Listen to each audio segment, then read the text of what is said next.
गोस्वामी तुलसीदास जी ने ये अर्धाली लिखी। सिया राम मैं सब जग जानी, करऊं प्रणाम जोर जुग पानी। संसार के जितने जीव हैं सब में भगवान विराजमान है, सिया राम विराजमान है, इसलिए मैं सभी को बार बार प्रणाम करता हूं। बाबा तुलसीदास जी ने ये अर्धाली लिखी और सोचने लगे कि अब हम सरयू नदी में स्नान करावे जाके। सरयू नदी में स्नान करने के लिए चल दिए। चले जा रहे थे, इतने में एक बालक दौड़ता हुआ आया, कहने लगा बाबा बाबा इस रास्ते से हट जाइए, पीछे से एक बहुत मारने वाला एक बैल आ रहा है, बहुत मारता है और तुम इस रास्ते से हट जाओ। और ऐसा कहते हुए वो बालक दौड़ता हुआ आगे निकल गया। बाबा तुलसीदास जी ने सोचा कि अभी अभी हमने चौपाई लिखी है, सिया राम मैं सब जग जानी, करऊं प्रणाम जोर जुग पानी। अगर बैल से डर करके हम चले जाएंगे तो फिर चौपाई का क्या होगा। उस बैल में भी तो सिया राम है, हमारे अंदर भी सिया राम है, तो क्या एक सिया राम दूसरे सिया राम को क्यों मारेगा। हम नहीं हटेंगे। और ऐसा निश्चित करके उसी रास्ते पर चलते रहे। थोड़ी देर में वो मारने वाला बैल पीछे से आया भागता हुआ, तो बाबा तुलसीदास जी ने हाथ जोड़ करके कहा सिया राम मैं सब जग जानी, करऊं प्रणाम जोर जुग पानी। लेकिन मारने वाला बैल था, उसने गोस्वामी तुलसीदास जी को सींगों में फंसाया और दूर फेंक दिया। तुलसीदास जी दूर गिरे जाके, जोरदार पटकी लगाई। अब बाबा तुलसीदास जी बेचारे उठे और मन में सोचने लगे कि ये चौपाई लगता है गलत लिख दी, क्योंकि अगर सही होती चौपाई तो एक सियाराम दूसरे सियाराम को क्यों मारते। सरयू नदी में स्नान करने का इरादा गोस्वामी जी ने छोड़ दिया, सीधे अपनी कुटिया में पहुंच गए।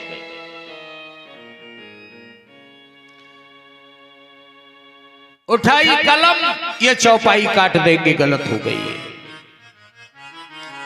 और जैसे उस चौपाई को काटने के लिए कलम चलाने लगे, हनुमान जी प्रकट हो गए।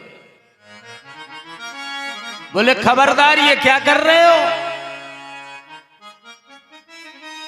बाबा तुलसीदास जी ने कहा ये चौपाई गलत हो गई। एक मारने वाला बैल पीछे से आया और हमने उससे कहा सिया राम जी प्रणाम, लेकिन फिर भी उसने हमें उठाया और पटक दिया। ये चौपाई गलत है। हनुमान जी ने कहा चौपाई सही है।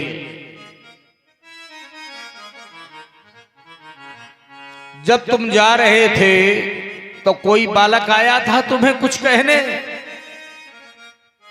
बोले हाँ आया था। बोले क्या कहा था। बोले उस बालक ने तो ये कहा था कि पीछे से मारने वाला एक बैल आ रहा है, बाबा रास्ता ये बदल दो। बोले तुमने रास्ता बदला। वो कौन थे। बोले वो राम जी सरकार थे जो तुमको बताने के लिए आए, लेकिन तुमने उनकी बात मानी नहीं मानी तो लखनलाल जी को क्रोध हुआ और उन्होंने तुम्हें उठा के पटक दिया।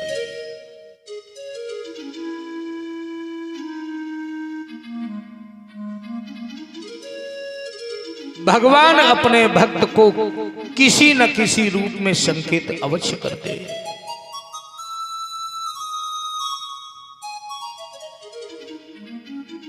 कि करमु सदा तिनि कै रखवारी,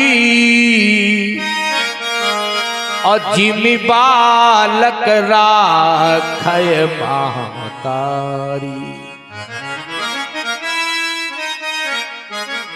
अब जरूरी नहीं है कि जिनकी तुम भक्ति करते हो वो ही आए। कभी कभी किसी संत के रूप में, किसी महात्मा के रूप में, माता पिता के अंदर प्रवेश करके, किसी बुजुर्ग के रूप में भगवान हमें तुम्हें संकेत देते हैं। तुम्हारे घर में नई हीरो होंडा गाड़ी आई, लेकिन तुम भगवान के भक्त हो, कम चलाना जानते हो, लेकिन भगवान के रूप में माता पिता कह रहे हैं बेटा अभी तुम कम चला पाते हो, इस गाड़ी को लेके औरैया मत जाना। ये कौन बोल रहा है? ये भगवान ही बोल रहे हैं, लेकिन तुम उनकी बात नहीं मानते।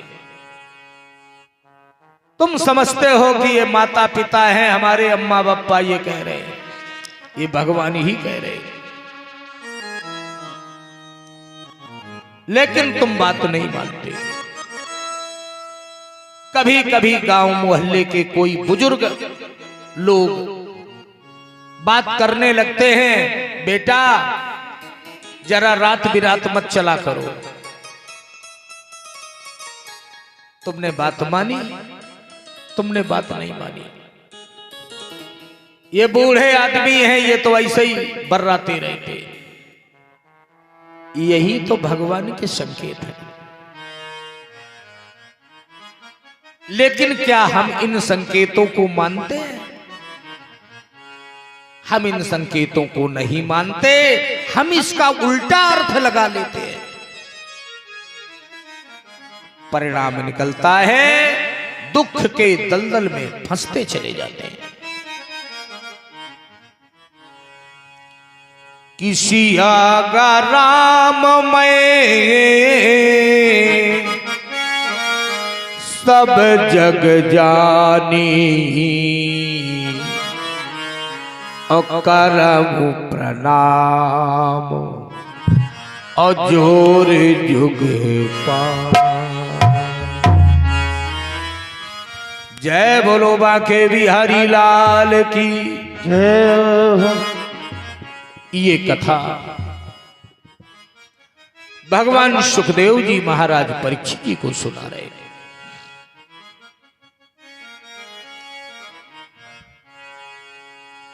कल कल निनाद करता हुआ परम पवित्र भागीरथी का पावन पुलिन है। बालू के आसन पर विराजमान हैं सुखदेव प्रभु। सन्मुख बैठे हुए महाभागवत परीक्षित जी प्रश्न करते हैं और सुखदेव प्रभु उत्तर देते हैं।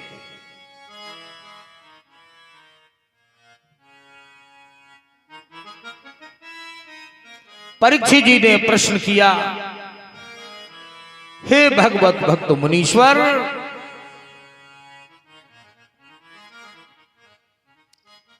जैसे ही भगवान ने गोकुल की धरती पर अपने चरण रखे तो फिर क्या हुआ?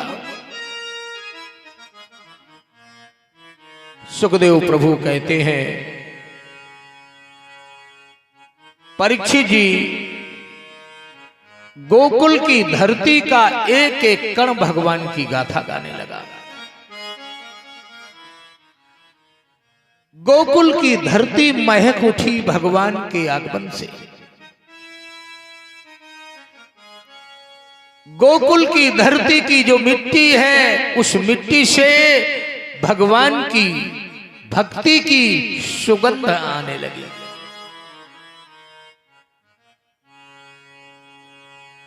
जिस दिन भागवत कथा शुरू हुई थी उस दिन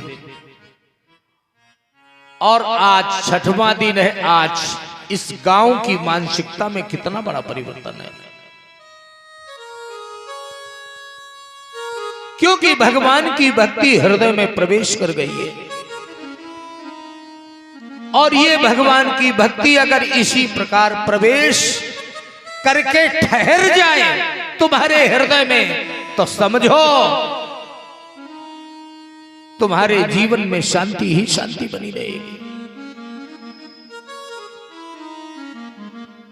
लेकिन भगवान की भक्ति ठहर नहीं पाती। ये भगवान की भक्ति ये निकल जाती है, क्योंकि सिंघनी के दूध को रखने के लिए सोने का पात्र चाहिए। अगर सोने का पात्र नहीं होगा तो सिंघनी का दूध छेद करके बह जाएगा। इसी प्रकार भगवान की भक्ति को अपने हृदय में संजोने के लिए तुम्हें सात्विकता का हृदय रखना पड़ेगा। अगर सात्विक हृदय नहीं होगा, सात्विक मानसिकता नहीं होगी, तो भगवान की भक्ति तुम्हारे हृदय के अंदर ठहर नहीं पाएगी। और जब भगवान की भक्ति ठहरेगी नहीं तो तुम्हारा जीवन महकेगा कैसे? पानी बरसता है, अगर पानी को गड्ढे के अंदर तुमने सुरक्षित कर लिया तो पानी उस गड्ढे में सालों साल बना रहता है। लेकिन तुमने सुरक्षित नहीं किया तो पानी बरसा और बह करके चला गया।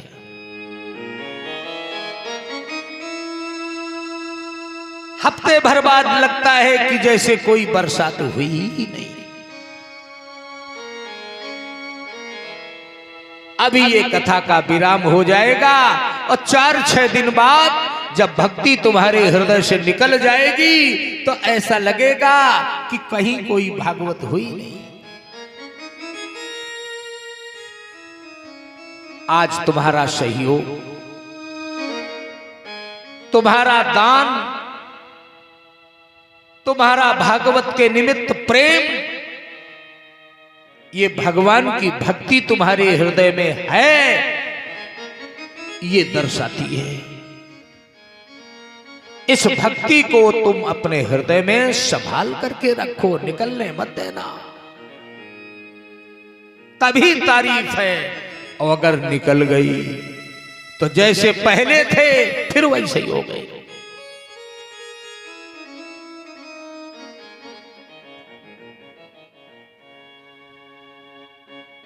पूज्य सुखदेव जी कह रही है, परीक्षित जी, जैसे ही भगवान ने गोकुल की धरती पर अपने चरण रखे, सारी गोकुल की धरती भगवान की गाथा गाने लगी।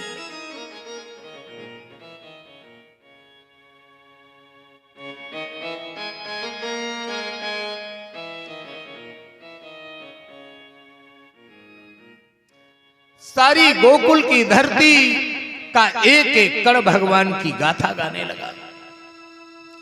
लेकिन कंस के दरबार में हाहाकार मचा हुआ है। योग माया कन्या ने कहा था कि मुझे मारने से क्या मिलेगा, तेरा काल तो गोकुल की धरती पर जन्म ले चुका है।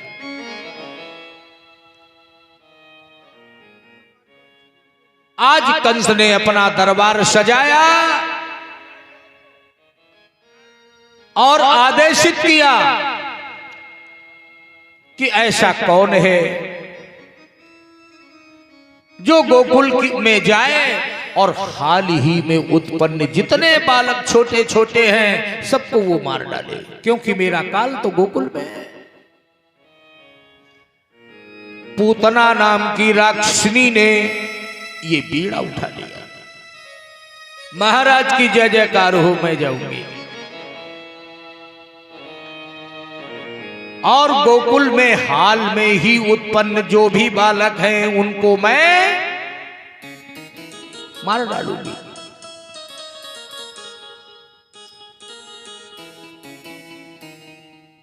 अब पूतना ने जब तैयारी की तो कैसी तैयारी की? अपने आप को जैसे ब्रजवासी लोग रहते हैं उसी प्रकार से अपने आप को सजाया ताकि कोई जान ना पाए, क्योंकि अपघात धोखे में ही हो सकता है।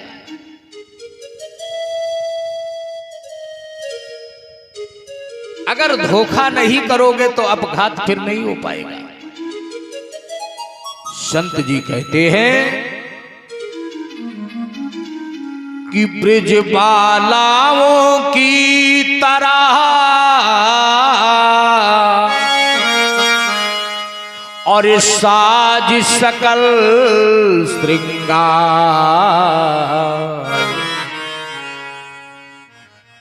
और गई यशोदा के यहाँ वह छल छंदी नारी।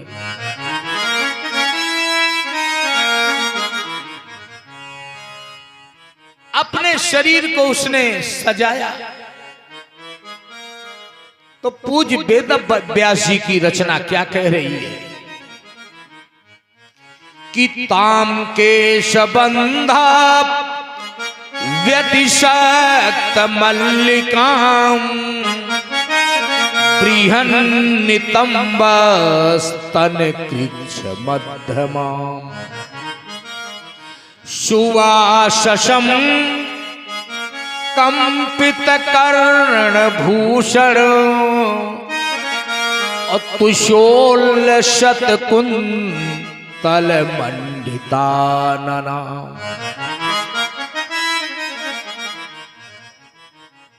अपने केशों को उसने संवारा,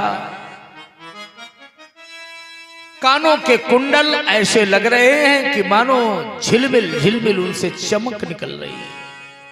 सुंदर स्वरूप।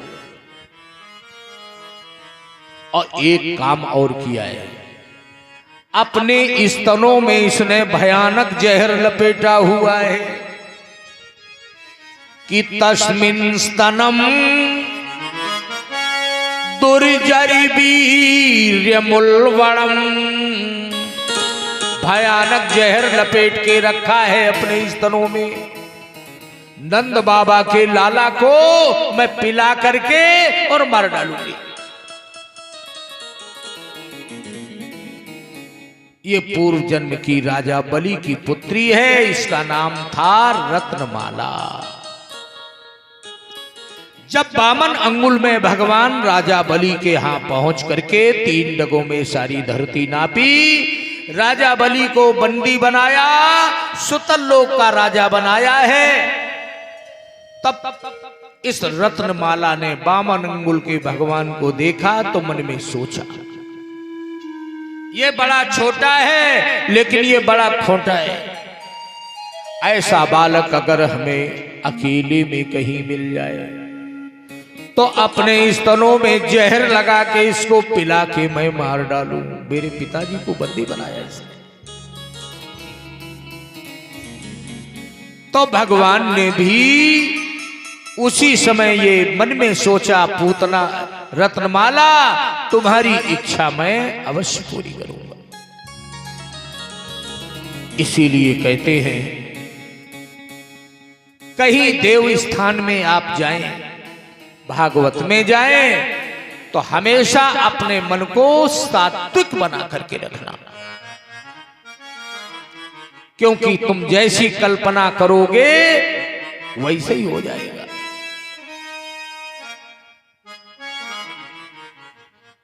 कि जो इच्छा करी हाउ मन माही। जय हो।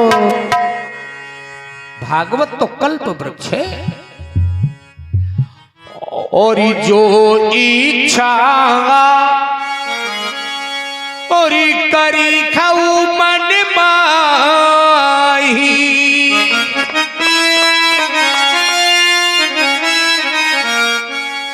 और प्रभु प्रताप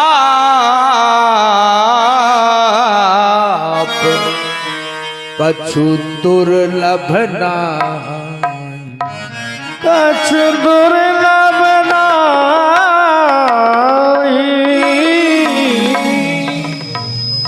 कई बार हम और आप केवल निगेटिव चिंतन करते रहते हैं। सवेरे से उठे तो अपनी सोच को हमने सात्विक नहीं बनाया। हमारे और तुम्हारे दुखों का यही कारण है। जीवन को जितना सात्विक बनाओगे उतने ही तुम्हारे हृदय में शांति रहेगी। कई बार लोग ये शिकायत करते हैं कि मुझे रात में नींद नहीं आती। कई बार लोग ये शिकायत करते हैं पंडित जी बड़ी बेचैनी हो रही है, न घर के अंदर मन लगता न घर के बाहर मन लगता है। आंख बंद करके मेरे मित्र ये स्वीकार कर लो कि तुम्हारी सोच ठीक नहीं है, तुम्हारा हृदय ठीक नहीं है, तुम्हारा मन ठीक नहीं है, तुम्हारे अंदर सोच में पवित्रता नहीं है।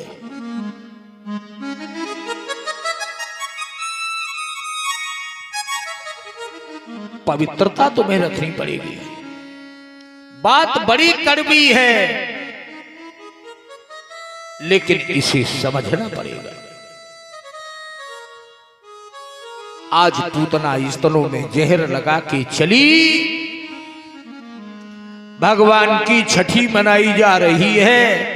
पालने में लेटे हुए गोविंद बड़ा ही सुंदर स्वरूप है भगवान का।